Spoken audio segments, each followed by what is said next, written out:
Okay, let's unpack this.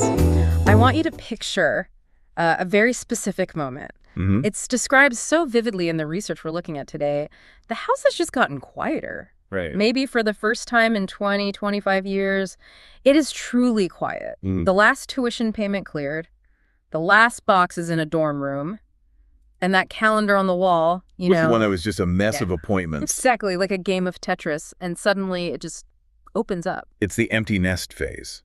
But the sources we have today, they describe it almost like a physiological shift, not just a schedule change. It's a complete atmospheric change. And logically, you'd think, okay, this is the green light. Time to go. Time to go. You have the time. You usually have a bit more money. So the assumption is you should be booking that around the world ticket. But the research we're diving into today highlights a really interesting problem. It is confusing because you have the means and the time, but the spark feels different.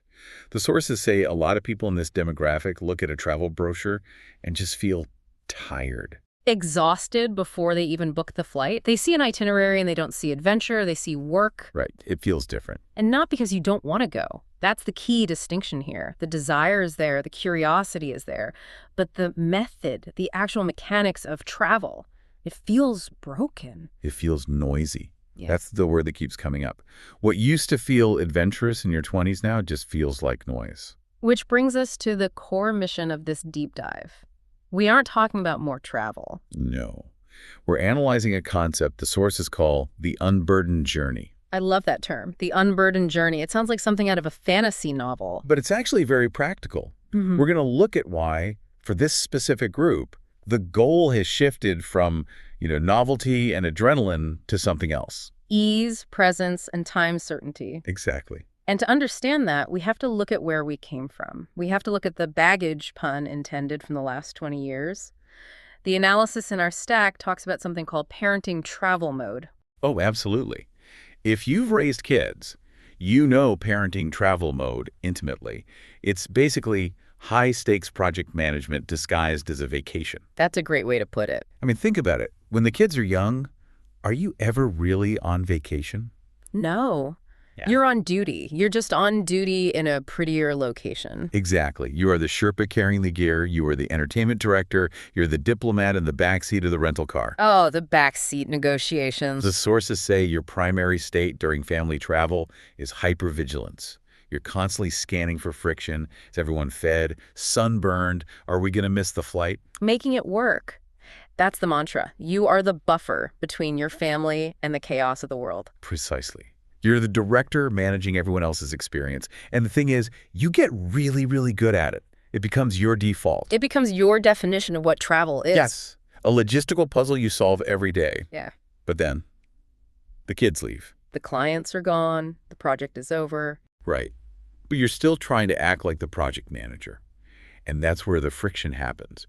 You don't realize you don't have to do that anymore. So when you try to travel the old way, it just feels heavy. It's like the adrenaline wears off and you just realize you're tired. You're standing in a line at the Louvre, not thinking about the art, but about the logistics of lunch. So true. So the sources make this really interesting distinction. They say that empty nesters don't need permission to travel.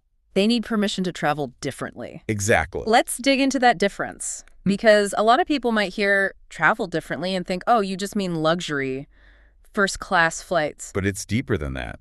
It's about solving a specific problem they call transition fatigue. Okay, this is a massive concept in what we reviewed. It is. Transition fatigue is the silent killer of the modern vacation, especially somewhere like Europe. Let's take the Mediterranean, since the sources focus on it. You want to see the hits, right? Greece, Turkey, Malta, Spain. Sounds like the dream trip. The bucket list. It is, until you look at the logistics of doing it by land. Every time you move, there is a massive amount of friction.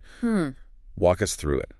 You're in Athens. You want to go to Santorini. What do you do? Okay, so you have to pack everything up again. Right. Which means you never really, settle in. Not at all. And then you check out. You get a cab. Sit in traffic to get to the airport or the ferry port or whatever. And then the real fun begins.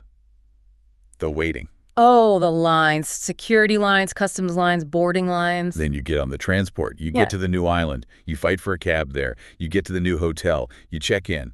You unpack. Again. And doing that every 2 or 3 days. The sources estimate you lose about 30% of your waking vacation hours to just that. to logistical transition. 30%. That is a staggering number. That's a third of your trip spent just schlepping. It is. And for the empty nester, whose tolerance for inconvenience has plummeted, and we'll get to why that's okay, this level of noise just ruins the experience. You're physically in front of the Parthenon, but mentally, you're worrying about tomorrow's ferry schedule. You're not present. So the sources present a solution to this. They specifically look at a private group sailing model. And again, we're not selling boat tickets here, but we need to analyze why this model is presented as the antidote. It comes down to one simple mechanical advantage: the ability to unpack once. It sounds so small. I get to unpack once. But mechanically, it changes everything. It changes the physiology of the trip. Your accommodation moves with you. The source calls it moving while you sleep. You go to bed in a quiet cove in Greece, and you wake up in a Turkish harbor, ready to explore. You've essentially teleported while you were recharging. Exactly. And because that getting there labor is removed, you wake up fresh. Without that low-level anxiety of what time do we have to leave, the sea becomes this buffer. A filter. A filter, yeah. It filters out the logistical noise but keeps all the cultural richness. The mechanism is invisible. The sea acts as a filter for the grit of modern travel, and that connects to the psychology of this new traveler. The sources say something that really stuck with me. What's that? Deals don't excite you anymore. This is a hard pill for some people to swallow. We're all trained to hunt for bargains, especially as parents. Right. Kids eat free, the discount flight. But the sources make a crucial economic argument. At this stage of life, money is not your scarcest resource. Time is. Time is the ultimate luxury. So when you find a deal that requires a 6 a.m. flight with a layover, or a hotel that's cheap at 40 minutes outside the city, you're paying for it with your time and your peace of mind. And for the empty nester, that exchange rate just doesn't make sense anymore. Paying for ease isn't an indulgence, it's a strategy. You are buying back your own hours. There's also this concept of the Goldilocks window mentioned in the text. I found this fascinating. Yes, this is a vital concept. The Goldilocks window is when 3 factors intersect perfectly. First, your health is strong. Right, you can still walk the ruins, climb the stairs in Santorini. Exactly. Second, your curiosity is still intact. You aren't jaded. You genuinely want to learn and see new things. You still care about the history. And the third? What's the third? The third is the kicker.